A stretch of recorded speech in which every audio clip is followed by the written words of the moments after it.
Sinterklaas had het joet nog druk op zijn jetje. Er werden nog een raak cadeautjes gekocht voor pakjes jong. De winkels binnen tevreden. Zodra het firma De Boer in Ljout lieken nog dezelfde omzet als verleden hier. Dat die volle heger uitvallen zonder de concurrentie van internet.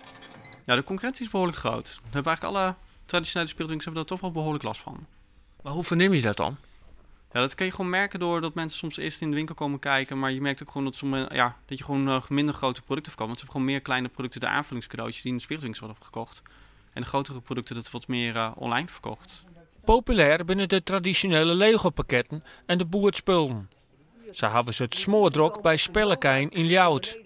Er worden joten daar een soort computerspultjes spelen, maar dat liep het geen negatieve gevolgen te hebben voor de verkoop. Want wat is er nou leuker om je tegenstander in zijn ogen aan te kijken en hem gewoon in de smiezen te hebben dat hij wat van plan is en dat jij hem door hebt. En dat spelletje, die interactie, die echt lijfelijke interactie, ja, daar smullen mensen van. Het is spannend voor de band welke cadeautjes je krijgen.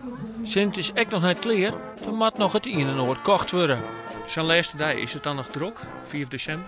Ja, vaak met hele gestreste mensen. Ik moet wat hebben, nu! Inpakken en wegrennen. Ja. Nog even tot Ljout voor de laatste pakjes en dan op Wijnehoes, naar Spanje.